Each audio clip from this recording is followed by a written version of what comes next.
buenas tardes. Es un gusto hablar el día de hoy con uno de los invitados en este programa Ecos de la FAD.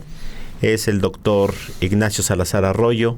Fue director de la facultad en el periodo del 2006 al 2010 y bueno, con una trayectoria artística sumamente importante, así como también uno de nuestros profesores destacados dentro del área de pintura. Así es que vamos a dar inicio con este programa y con este gran invitado. Así es que tendremos un buen rato para poder conversar y para poder escuchar todas las historias y todas las anécdotas que a lo largo de la vida académica y profesional que ha tenido el doctor Ignacio Salazar hoy nos puede compartir. Así es que muy buenas tardes, disfruten el programa. Ignacio, muchas gracias por aceptar esta invitación aquí a este programa Ecos muy bien. de la FAD. Es un programa en donde podemos hablar de lo que ha sido la historia de la Academia de San Carlos. Muy bien. Yo visité por primera vez la Academia de San Carlos en 1967, en el turno nocturno. En una escuela de adultos, yo era un chico de secundaria, entonces no me adapté mucho. Me fui a la Esmeralda y entonces estuve en el periodo de Fernando Castro Pacheco. Tuve a Nicolás Moreno de profesor, a Benito Meseguer, y estuve ahí con un compañero que después se suicidó, que se llamaba Enrique Guzmán, no el cantante, otro pintor surrealista muy importante. Salíamos ya muy tarde, salíamos por ahí de las 9, 10 de la noche, un poco frustrados porque las casas de dibujo no nos dejaban entrar, porque había desnudo, entonces nos quedábamos Enrique Guzmán y yo ahí en los escalones, y posteriormente me fui a vivir a Nueva York a hacer pintura comercial. Estuve durante un semestre en México. Estaba yo todavía en la prepa 4, me iba un semestre a Nueva York y me ponía a pintar pinturas comerciales. Iba y regresaba. Regresé después de Nueva York y cometí uno de los peores errores en mi vida, de los muchos que he cometido, es que me metí en la Facultad de Contaduría y Administración. Empecé a estudiar Administración de Empresas. Y una mañana milagrosa, una orientación vocacional en el auditorio, alrededor de unos 150 estudiantes nos dieron el perfil de lo que era un administrador de empresas. No lo tenía yo para nada, me salí frustradísimo de ahí y nuevamente me fui a un vivero cerrado muy hermoso. Entonces, después de ahí me fui otra vez a vivir a Nueva York. En Nueva York me topé con un escenario maravilloso. Estuve trabajando durante varios años, iba y venía. Y al regreso decidí en el año de 1969-70 hacer una solicitud para entrar a San Carlos. En esa época todavía estaba saliendo de director el maestro Antonio Trejo y empezaba en el año de 1970 el periodo del maestro Roberto Garibay. Roberto Garibay, el secretario general era el maestro Adolfo Mexiac, el coordinador de la carrera era Héctor Trillo Padilla, y se empezaron a formar los grupos de profesores. Se formó un primer grupo de profesores muy importantes, donde estaba Omar Arroyo, Adrián Villagómez, Manuel Felgueres, Óscar Olea, Luis Pérez Lores, Antonio Ramírez, Antonio Rodríguez Luna, Francisco Moreno Capdevila, Francisco Beberril, y empezamos a formar una comunidad artística muy, muy cohesionada. No existía todavía la carrera de diseño gráfico y se estaba gestando la carrera de comunicación gráfica. Como bien sabemos, se hizo una carrera que se llamó dibujo publicitario, que estaba en la parte superior de la academia con cursos nocturnos, con maestro Reyes Todd, con Gerardo Portillo, con José de Santiago, con Moisés Fernández Peláez, bastantes profesores, y ellos decidieron de mutuo propio cambiarse, se fueron a vivir a lo que eran las instalaciones que habían sido del Instituto de Biología en Tacuba. Sí. Ahí se fueron a vivir. Estuvieron durante varios años. Mientras tanto, la carrera de artes visuales empezó a progresar, empezó a crecer. Yo entré la primera generación, éramos 33 estudiantes. Teníamos unos talleres muy interdisciplinarios desde un principio. Teníamos maestros invitados excelentes, Krzysztof Pankiewicz, un escenógrafo polaco excepcional que vino a darnos unos cursos durante un año. Varios compañeros se fueron a vivir a Polonia, otros se fueron a vivir a Londres, otros se fueron a hacer escenografías a Tokio, y algunos se quedaron aquí. El escenógrafo Luna nos iba a dar cursos también. Teníamos maestros visitantes como Raquel Tibol, Kazuya Sakai, Carlos González Lobo, excelentes profesores, y al mismo tiempo empezamos una vida bohemia muy intensa, rodeados de cantinas excepcionales que ya no existen casi una. Creo que todavía la que existe es la Potosina, ¿no? Está en Jesús María. La Potosina. Y Emiliano Zapata. Emiliano Zapata, ¿no? Oye, mira, qué importante que nos hables y que nos comentes este tipo de época, principalmente, y también por el periodo que estamos pasando. Hoy es 4 de noviembre, hoy estamos grabando este podcast, y hoy se festejan 243 años de aniversario de la Academia de San Carlos. Entonces, una de las actividades fundamentales, ¿no?, para la época en la que estuviste como estudiante fueron los bailes de máscara, ¿no?, de San Carlos, ¿no? ¿Qué experiencias tuviste ahí en...? Los bailes de máscaras datan de más o menos de los años 30. Era toda una festividad, se hacían disfraces, se hacían fiestas, y había un hombre muy interesante, un ambidiestro genial, que preparaba todos los escenarios, que le decían el Otentote.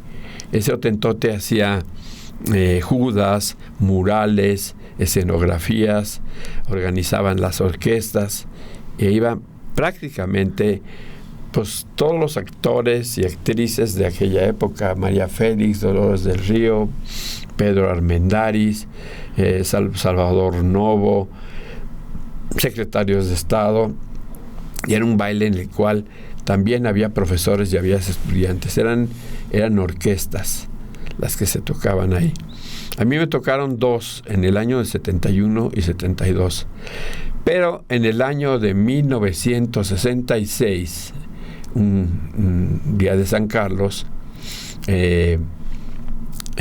quisieron unos vecinos de ahí entrar a la academia. Había una cosa que se llamaba Sociedad de Alumnos, y había un grupo que se llamaba Colegio de Maestros.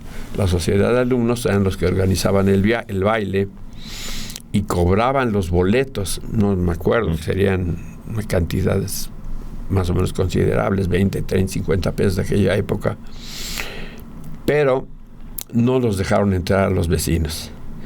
Entonces Luis, el Gillo, un amigo alumno de Antonio Rodríguez Luna, estaba en la puerta, y algunos de los que quisieron entrar le encajó un picayelo en el corazón. Se desvaneció, se puso muy pálido, lo llevaron allá a la Sociedad de Alumnos, pero desafortunadamente al otro día falleció. Y esa fue la última vez que hubo bailes en San Carlos de esa magnitud. Los otros más que hubo hasta 70, 71, 72, 73 fueron ya atenuándose, y empezaron a hacerse en esta época, en el día de San Carlos, desayunos o comidas. Hay unas fotografías en las que apareces tú ahí en el patio de atrás. Sí. El periodo de José de Santiago. Esa fotografía fue un desayuno ahí en la Academia de San Carlos en 1994. 94. Yo tenía 94 o 95, yo apenas iba ingresando. Bueno, tenía un año de haber ingresado a la planta académica aquí de la entonces Escuela Nacional de Artes Plásticas. Y ahí está, y ahí vemos una fila enorme de grandes personalidades que pues casi todos ya pasaban a otra dimensión. Sí, creo que algunos de ellos. Incluso hablé hace un par de días con el maestro Raciel Pacheco, y me comenta que acaba de ver esa fotografía. Entonces la van a digitalizar y yo creo que se va a poder compartir nuevamente con la comunidad, porque hay muchos profesores. Incluso está el maestro Adrián Villagómez. Está Villagómez, está unos años Juan después Nacha, falleció. Sí, está el maestro Juan Nacha Melquiades Herrera. Sí. Estás tú, está Solga Cirueñas, Elizabeth Fuentes, Daniel Manzano, el doctor Manzano, sí. Gerardo Portillo. Sí, estaba como secretario general el maestro Gerardo Portillo. Sí, no está Pérez Flores ahí. La historia de Pérez Flores es otra historia muy interesante que valdría la pena también retomar. El maestro Pérez Flores fue director también de la... Fue director y él fue el que hizo el cambio de academia aquí a Xochimilco. 76, 77, 78 y 79, o 77, 78, 79 y 80. 79 fue cuando fue el cambio aquí. Bien. Bueno, y si nos puedes platicar cómo fue el proyecto, porque inicialmente cuando se trasladan de academia para acá, para Xochimilco, para el plantel Xochimilco, todavía no estaban los talleres de pintura. Y ese fue un proyecto muy importante que generaste en el periodo del doctor Carpizo como rector de la universidad. Sí, y José Narro como secretario general. Pues sí, nos cambiamos y el arquitecto Ortiz y Orso Núñez no habían construido varios talleres, entre esos toda un área de pintura. Entonces, en una sesión con el doctor Carpizo y con José Narro, me dijeron, tienes 10 minutos para convencernos de que hagamos unos talleres de pintura.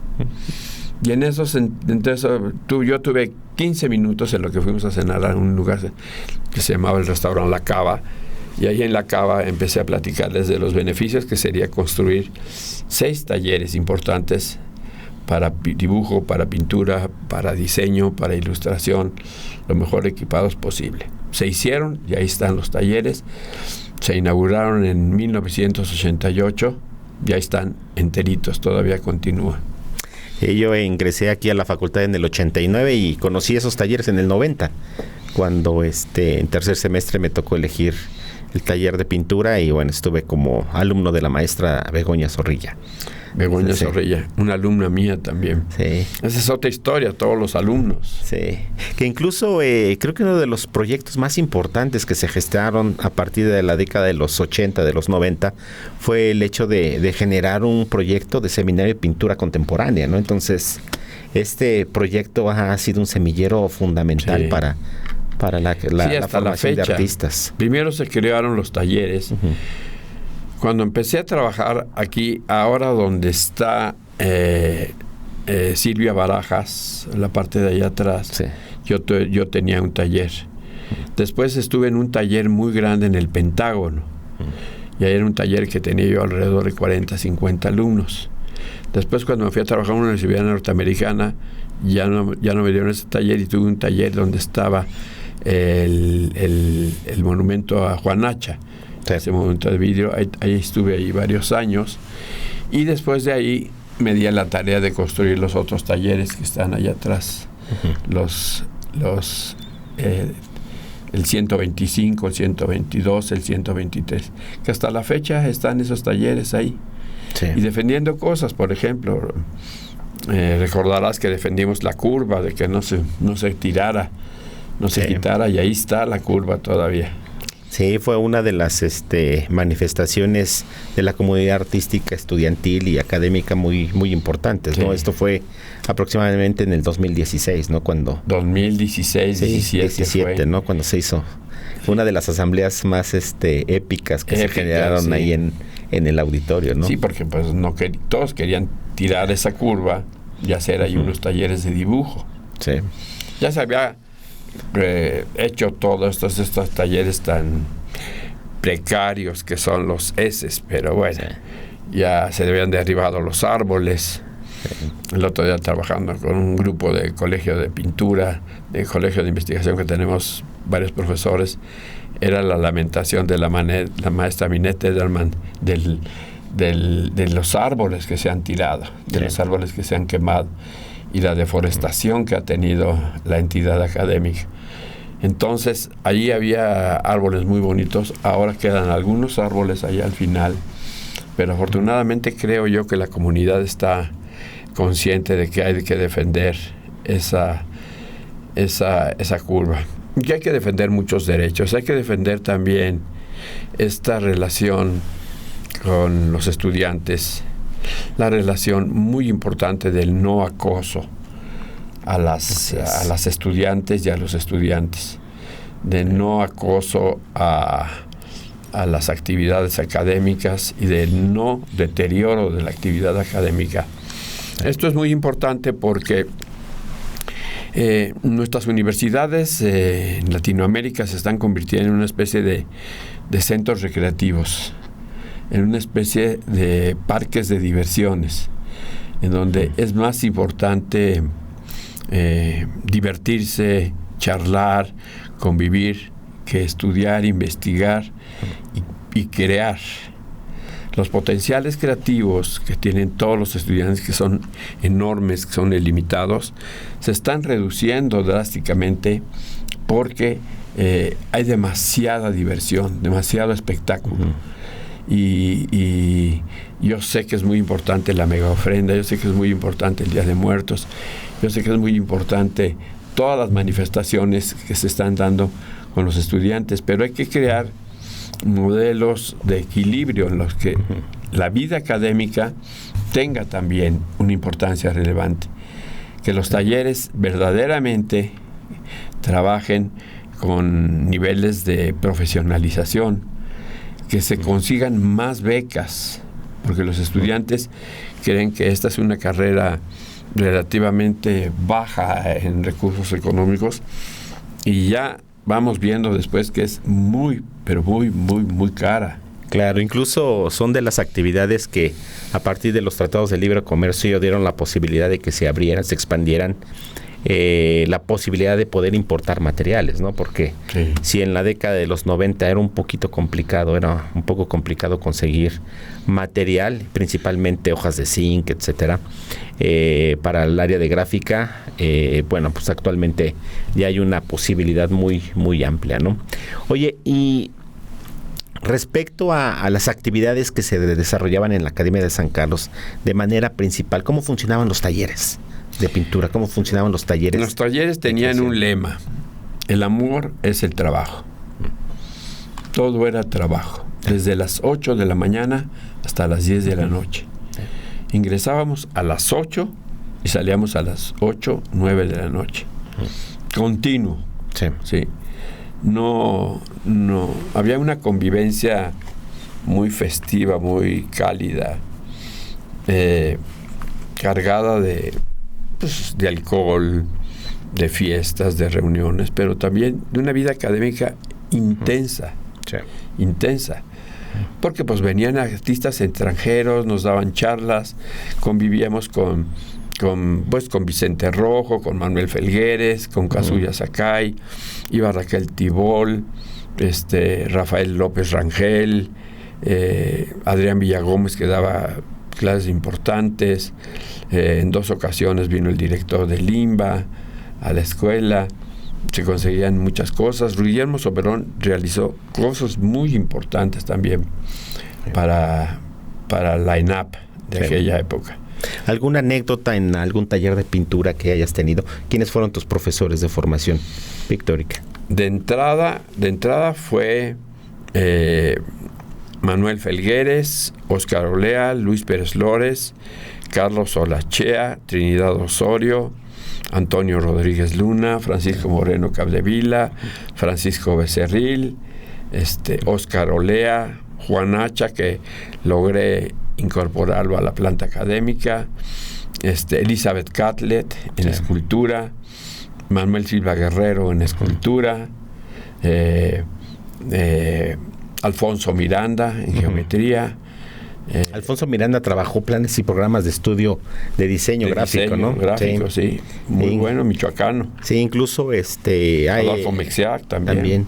El maestro Benjamín Sánchez Correa está realizando una investigación para recuperar toda la historia de lo que fue la creación de la carrera de diseño gráfico, y ya entrevistó a Alfonso Miranda y se fue hasta Michoacán, para poder entrevistarlo. Sí. ¿No? Oye, pues qué historia o qué parte de la historia. Alejandro Solís también. Uh-huh. Que después, junto con un compañero que fue el comandante Marcos. Uh-huh.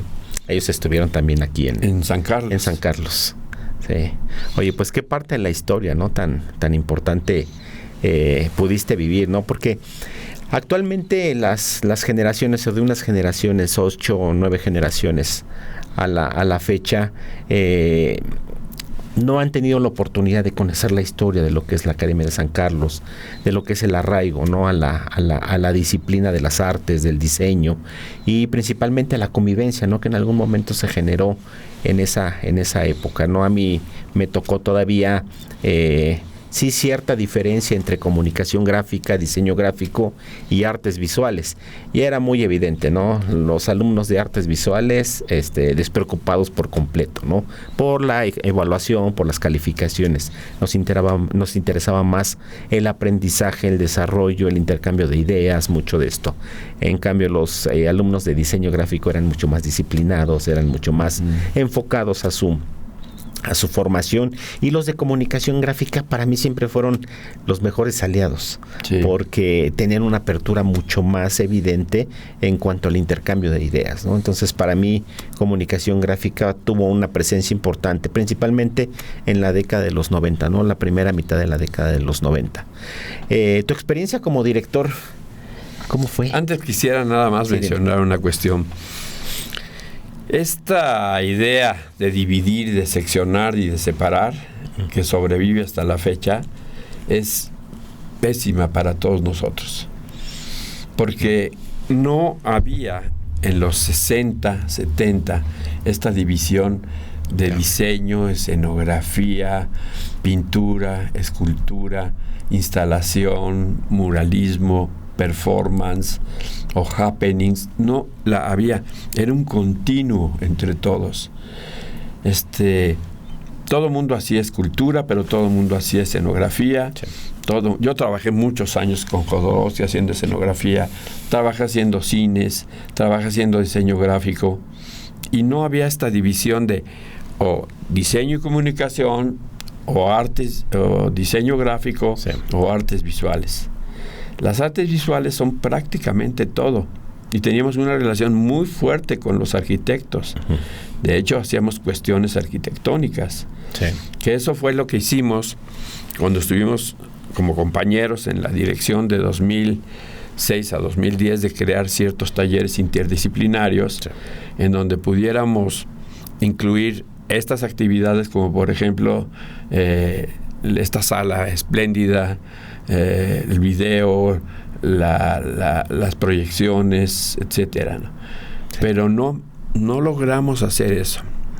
Y nosotros en ese periodo de 2006 a 2010 quisimos hacer una integración de toda la comunidad, interdisciplinándonos e interactuando entre todos. Pero no ha sido posible. No ha sido posible por celos, o por una visión corta, o una visión particular, o querer sacar provecho de algo. Sí. Y recuerdo perfectamente en ese periodo que se iba a hacer un edificio multimedia, recordarás. Así es. Y que los profesores no se pusieron de acuerdo, no nos pusimos de acuerdo si la puerta abría hacia dentro o hacia afuera. Hacia afuera. Entonces fueron discusiones colegiadas de más de 2-3 meses para ver en qué sentido abría la puerta, y finalmente se perdió un proyecto muy, muy importante, ¿no? Sí, o todo el salón de televisión, todo el equipo que había, que fue regalado a TV UNAM. Así se perdieron es. Todas las cámaras, los cierros que había, todos fueron regalados. Sí, así es. Bueno, fue parte de la historia que a veces pues no es para arrepentirse, ¿no? Sino más bien para aprender. Sí, para darnos cuenta de la importancia que tiene. Principalmente el hecho de diseñar estos talleres interdisciplinarios, lo recuerdo perfectamente. El primero de ellos está en lo que antes era el estacionamiento de alumnos. Así es. Y fue un diseño muy, muy, pues muy dinámico, para que se pudiera llevar a cabo, porque las mesas que se implementaron, y finalmente fue el inicio de lo que posteriormente se trabajó en el plan de estudios del 2014, ¿no? Del 2013, en donde se habla de una formación integral de los alumnos a partir del diseño y de comunicación visual y también las artes visuales, a partir de la generación de proyectos, ¿no? Sí. Y esto viene muy de la mano con el trabajo que se realizaba dentro de la arquitectura, dentro de las aulas de la Facultad de Arquitectura, en donde es un solo taller y se imparten ahí todas las materias que implican construcción, diseño, instalación, etcétera, ¿no? Entonces, fusionar esos conocimientos, esos saberes, pues trae como resultado proyectos importantes, claro, ¿no? En este sentido, Ignacio, ¿cómo trabajabas tú en el seminario de pintura contemporánea? Bueno, primero hice el primer taller de producción en pintura, que lo que se trataba era realmente que estudiantes que estuvieran en séptimo o octavo semestre, que hubiesen ya concluido prácticamente su plan de estudio, sus materias, se prepararan para una profesionalización, cosa que tuvo resultados muy positivos. A mí no me gusta utilizar la palabra éxito, pero sí me gusta ver la valoración de logros de parte de los estudiantes. Prácticamente casi todos tienen una vida profesional muy, pero muy, muy intensa. Algunos con reconocimientos importantes en bienales, en premios internacionales, en becas. Muchos están en Alemania, muchos están en España, en Japón. Y ese taller de producción dio frutos estupendos. Después, por las circunstancias de los años 90, que se empezó la hiperteorización con la epistemología, la hermenéutica, la fenomenología y la semiótica, y todas estas disciplinas fascinantes también, decidí crear el Seminario de Pintura Contemporánea, en donde se invitaba a artistas a hacer exposiciones conceptuales o teóricas relacionadas con la obra de los estudiantes. Fue un seminario impresionantemente positivo, que hasta la fecha está funcionando ya, pero de una manera bastante más acotada por circunstancias de espacio, como ya nos despojaron de los talleres de aquí, que teníamos el 125 y todo, que fue un taller emblemático, fue un taller importantísimo para las artes visuales en México. Tuvimos que hacer réplicas de este taller en Puebla y en Monterrey, donde ya hay talleres 125 en Monterrey y hay un taller 125 en Puebla, con estas características. Entonces, esa parte pues ha sido muy importante. Y otra parte importante ha sido tener el honor o tener el gusto de poder estar participando en cuerpos colegiados. Fui 2 veces como estudiante consejero técnico, después fui profesor consejero técnico, después fui en 2 ocasiones consejero universitario, una como consejero universitario elegido y otra como director, y participar en los programas de la universidad como el PAPIT, el PAPIME, uno que se llamaba COVID, con D al final, y el comité de becas, donde estuve 18 años trabajando, que ahora se llama el PASPA. El PASPA, sí. Sí, y el PAPIT estuve 9 años trabajando en el PAPIT también. Sí. En también la comisión del PRI, del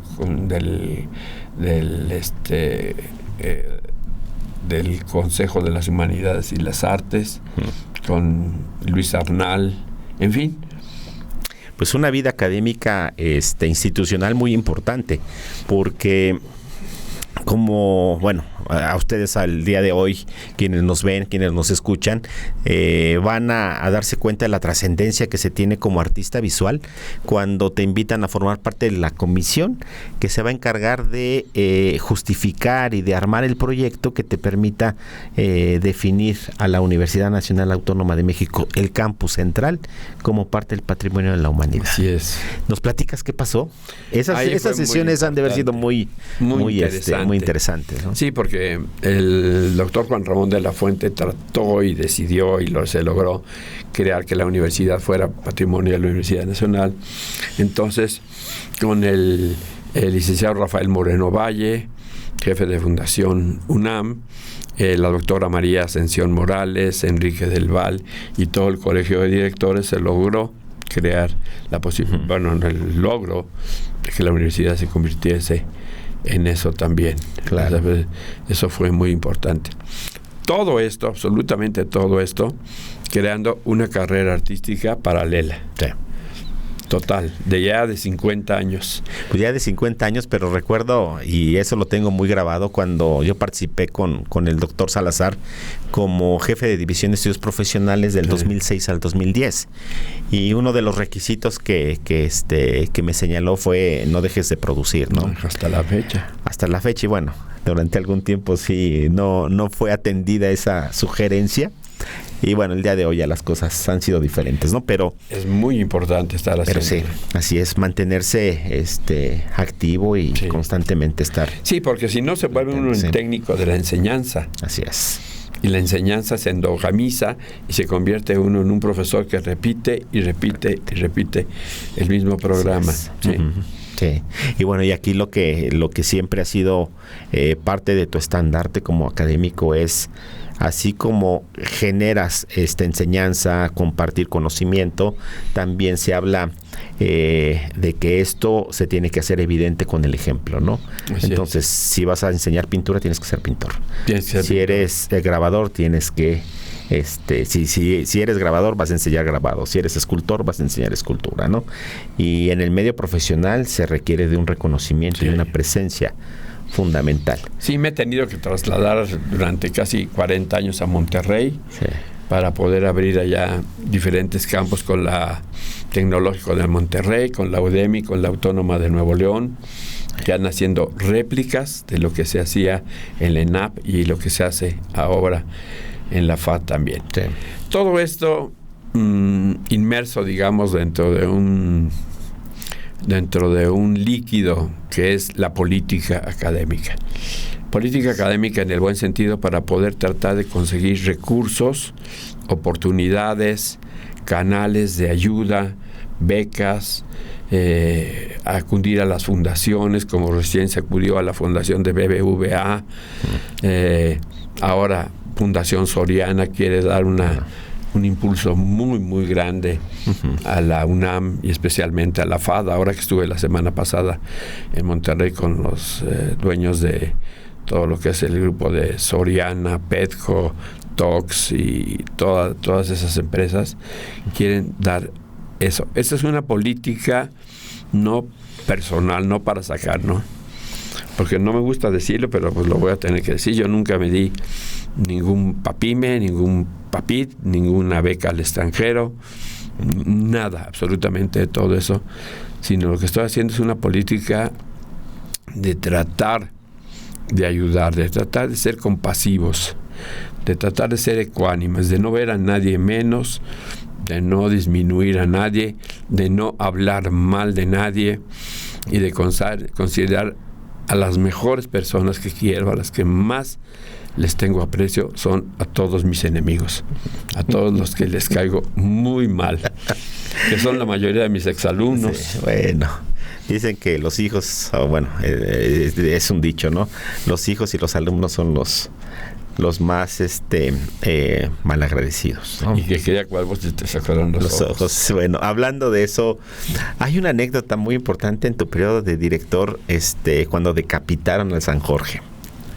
¿Recuerdas una escultura donada por el gobierno de Italia que estaba en un nicho en la esquina de Academia con Zapata? Así es.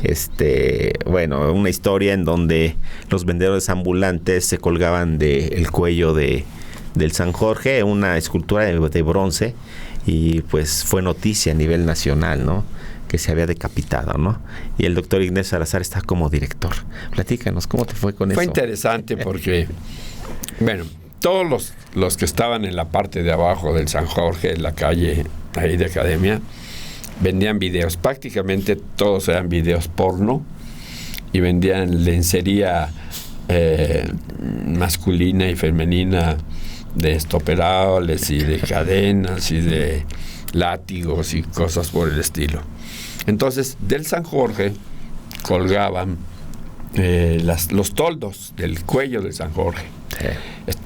Ese San Jorge era en bronce, donado en 1910 por la República Italiana para la conmemoración del centenario de la independencia, y desafortunadamente fue tirado, sí. Se le cortó, y Javier Lojero o Manuel Lojero, Fernando Lojero, un restaurador, se dio a la tarea de restaurar el bronce.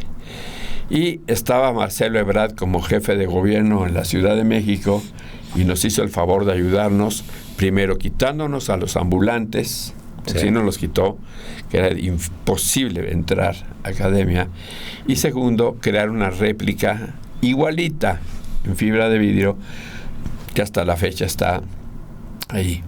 Una mañana fue colocada, una mañana de febrero, un invierno tremendo, lloviendo, pero ahí estuvimos. Estuvieron algunos exdirectores, estuvo Eduardo Chávez, José de Santiago, Jorge Tamés y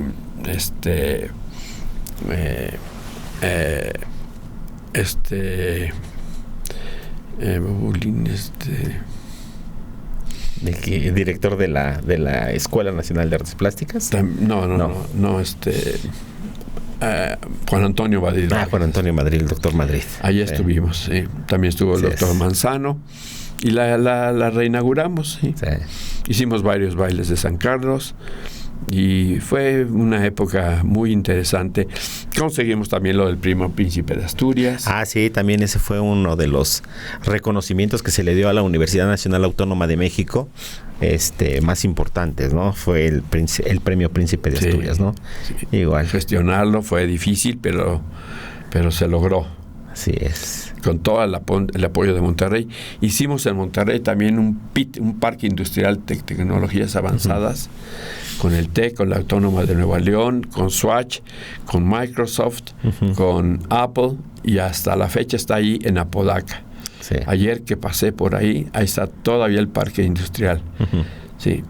Hicimos convenios muy, muy, muy buenos también con la Universidad de Loja, modificaciones a los planes de estudio, y siempre en un ambiente de armonía, de respeto, de mucho cariño, como que tú sabes, el que te tengo un fraterno cariño. Sí, gracias. Y a todos mis compañeros que han luchado por que las artes y los diseños puedan sobrevivir. Sí. En este gobierno vamos a tener un apoyo importantísimo, sí, para la universidad y para esta facultad, porque nos quiere mucho la presidenta, nos quiere mucho Rodrigo Imas, nos quiere mucho Juan Ramón de la Fuente, Rosaura Ruiz, el doctor Kersinovich, todos esos amigos, compañeros universitarios que nos estiman y nos quieren mucho, y seguiremos trabajando, mi querido Ulises, para obtener los mejores resultados, para que nuestra vida académica reviva, florezca. Los diseños se vayan hasta arriba. No con las tecnologías, sino con un lápiz. No con las tecnologías, sino con formas muy simples. Serenidad, concentración, meditación, compasión, buena voluntad, cariño, respeto, ecuanimidad, armonía, cero chismes, cero intrigas, cero hurtos, cero todas las cosas que nos hacen daño a estas comunidades. Ok, Ignacio. Oye, y respecto a tu vida profesional, ¿cómo fue que encontraste tú el camino o las oportunidades? ¿Cómo fue que se abrieron las brechas, ¿no? Para que tuvieras una presencia? Yo recuerdo muy bien una exposición que presentaste en el 95, 96, si mal no recuerdo, en el Museo de Arte Moderno, que fue una exposición muy grande, que incluso me regalaste el catálogo y hablabas de una vaca. Sí, de hecho en el Museo de Arte Moderno he expuesto 3 veces. Sí. Una primera exposición la tuve en la sala de abajo, luego en el 81 tuve una segunda exposición, y en el 79 tuvo la tercera exposición en el Museo de Arte Moderno. Mi primera exposición de individual sí fue en 1976 en el Palacio de Bellas Artes. Fue una exposición bien interesante que hasta la fecha sigo teniendo algunas buenas relaciones y buenos recuerdos de aquella exposición. Y luego tuve una retrospectiva en 1973 en el Museo de Monterrey. Sí. Lo que ahora es toda la fábrica de cerveza. Eran 17 salas, padrísimas las 17 salas.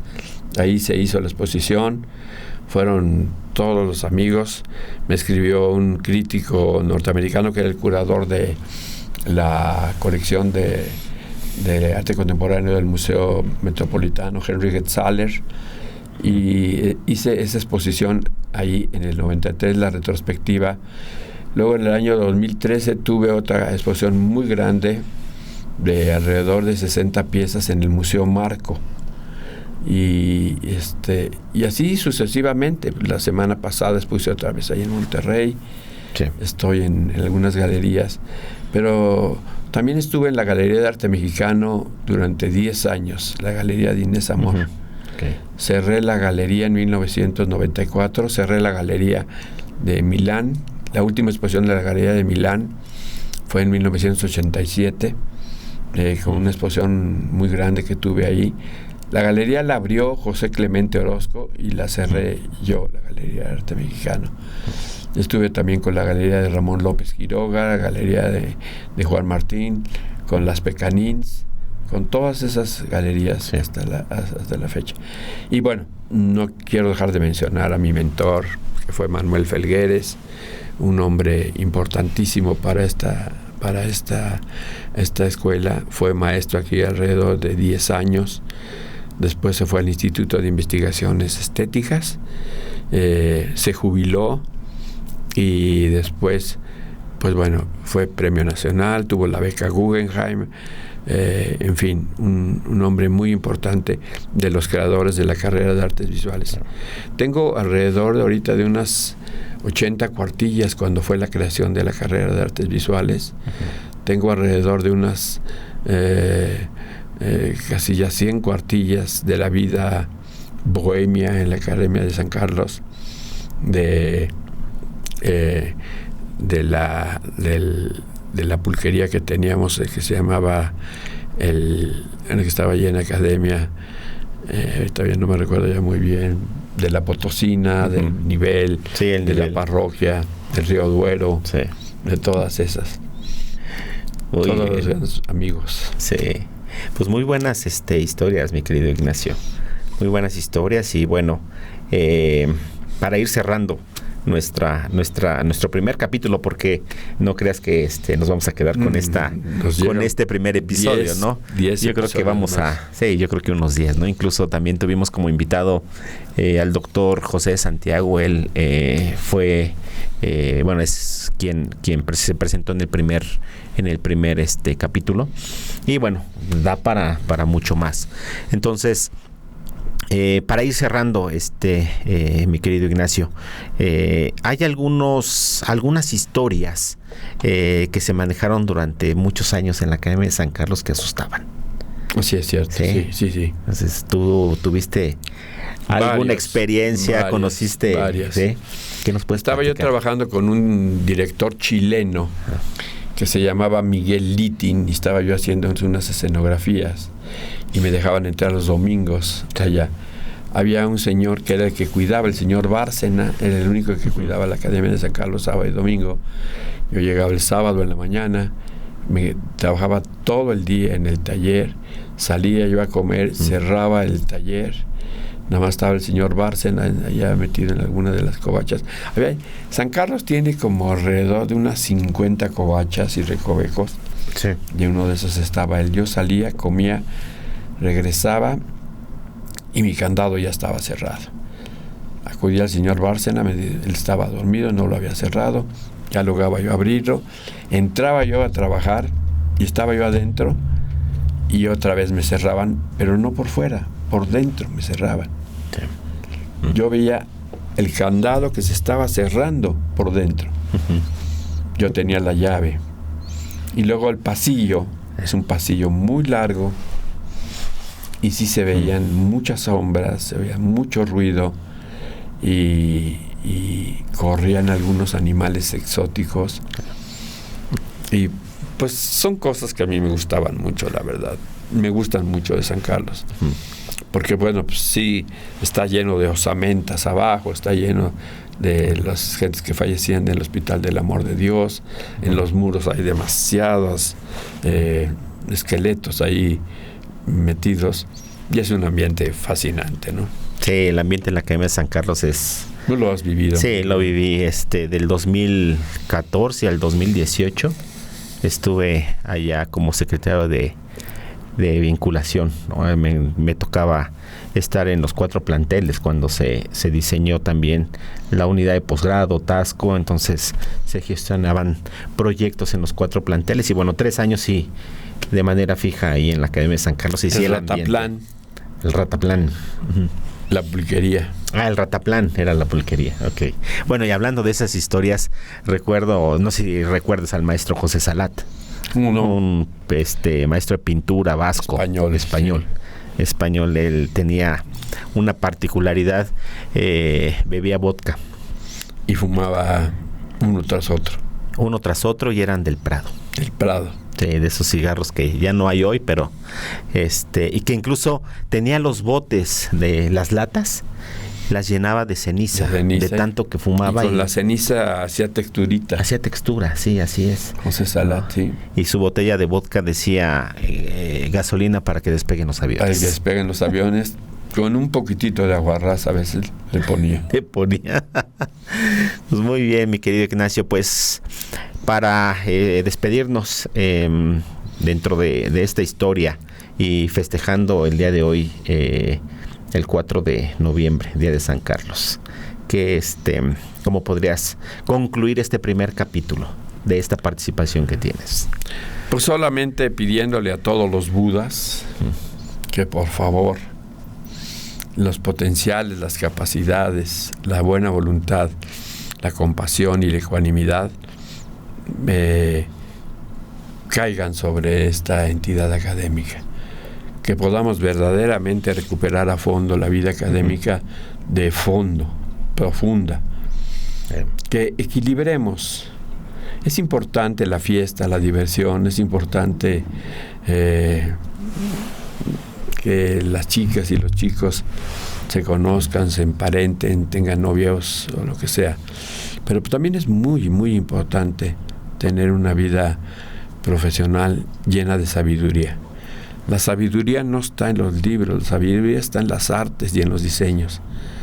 La práctica artística es sabia, es un océano de sabiduría que es muy corta. Una de mis frases es: con las artes o con los diseños se muere aprendiendo. Y ojalá muramos dando clases, no nos jubilemos, no dejemos atrás a esta gran institución y trabajemos mucho para que nos ayude. La doctora Sheinbaum nos va a ayudar muy bien, los doctores que están ahorita en los puertos de la universidad nos van a ayudar bien, la iniciativa privada nos va a ayudar muy bien. Toda la cuestión es hacerlo de muy buena voluntad y con mucho respeto. Y yo te respeto mucho de veras, Ulises, porque has sido un universitario ejemplar, eres alguien que brinda la mano a todos, es alguien que eres muy generoso y eres muy, pero muy, muy responsable, un hombre extremadamente trabajador, el cual me siento verdaderamente agradecido que hayamos podido colaborar juntos durante todos estos proyectos y estos inicios. Así es, no, gracias a ti, querido Ignacio, porque aunque no fuiste mi maestro en aula, siempre has sido un maestro de vida. Sí. Siempre has sido un maestro de vida y mucho aprendizaje. Gracias. A lo largo de estos años de conocernos, que ya tenemos 34 años. 34 años, muchas gracias. Al contrario. Pues, en el teléfono. No, al contrario. Pues, como se podrán dar cuenta, tenemos mucha información, mucha experiencia de parte del doctor Salazar, de nuestros futuros invitados. Así es que no nos vamos a despedir de este capítulo. Tenemos versión 1.2, 1.3 y hasta donde podamos llegar. Porque sí hay muchos temas que podemos abordar, hay muchos temas de los cuales nos podemos enterar, documentar, y creo que aquí podemos hacer un compromiso. Hablaste de dos proyectos editoriales que ya tienes avanzados, entonces sería importante que los retomemos para que entren al comité editorial de la facultad y se puedan publicar. Así es. Que podamos hacer cápsulas para difundir, como las que ando haciendo por ahí muy rudimentariamente, pero sigo haciéndolas. No, pero muy interesantes. Si sigan la cuenta de Instagram del doctor Salazar, con una periodicidad frecuente está publicando historias y anécdotas de la vida académica y profesional como artista y como docente, ¿no? Okay. Así es que, pues nos despedimos el día de hoy. Muchas gracias por su escucha, por seguir este nuevo canal, este nuevo proyecto de podcasts Ecos de la FAD, y los esperamos próximamente en nuestro siguiente capítulo. Muchas gracias, Ignacio, y gracias a todos ustedes por acompañarnos. Hasta la próxima.